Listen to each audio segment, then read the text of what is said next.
Nous venons de célébrer Pâques, où nous avons commémoré la résurrection de notre Seigneur et Sauveur Jésus-Christ d'entre les morts.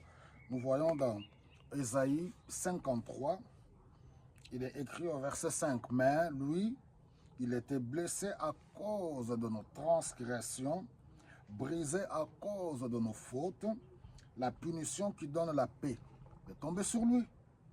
Et c'est par ces blessures que nous sommes guéris. » Ce message s'adresse à une catégorie de personnes.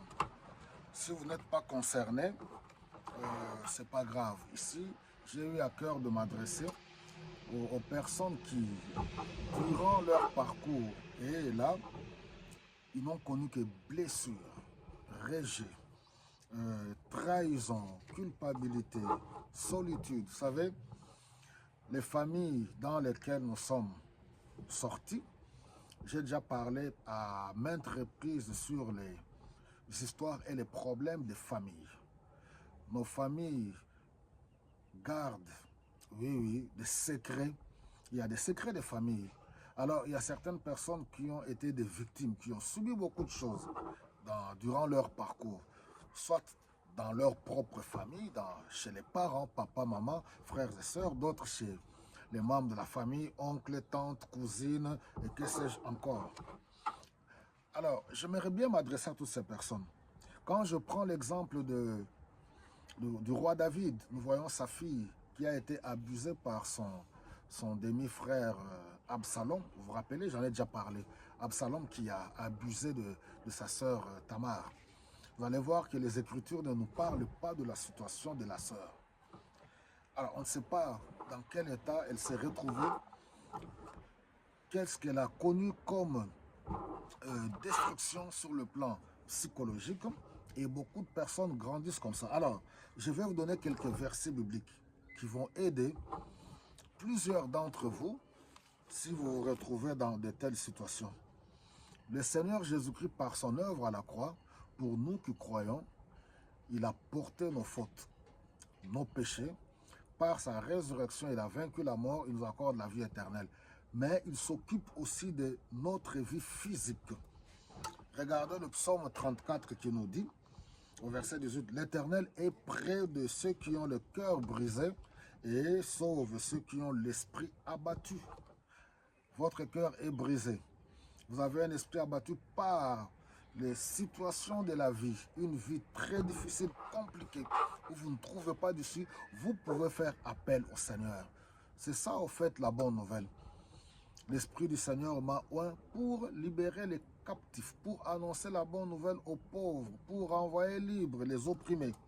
Vous comprenez? Le psaume 147, le verset 3, il dit, « Il guérit ceux qui ont le cœur brisé et il pense leurs blessures. » Vous savez, l'être humain, naturellement, est mauvais. L'être humain est méchant. Vous savez, il suffit de voir ce qui se passe à travers le monde, les grandes puissances. Comment les grandes puissances écrasent les petits pays. Nous voyons l'exploitation d'homme à homme, la domination. On écrase. Mais ce psaume nous dit, toutes les personnes qui ont le cœur brisé, qui ont des blessures, si vous invoquez le Seigneur, et que vous lui faites confiance par le Saint-Esprit, là où l'homme ne peut pas toucher, Dieu peut guérir les blessures. Il dit, Ésaïe 49, verset 15 à 16, « Une femme oublie-t-elle l'enfant qu'elle allait? Mais moi, je ne t'abandonnerai, je ne t'oublierai point.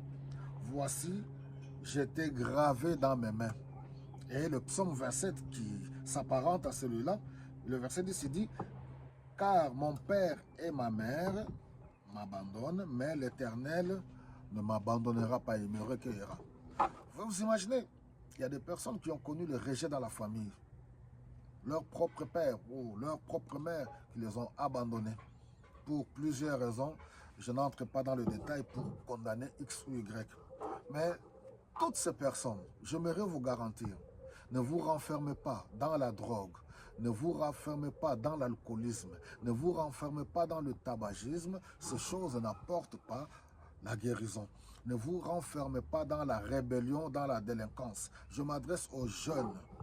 ne vous renfermez pas dans la rébellion. Vous pouvez vous tourner vers le Seigneur Jésus-Christ parce qu'il dit, venez à moi, vous tous qui êtes fatigués, je vous donnerai le repos.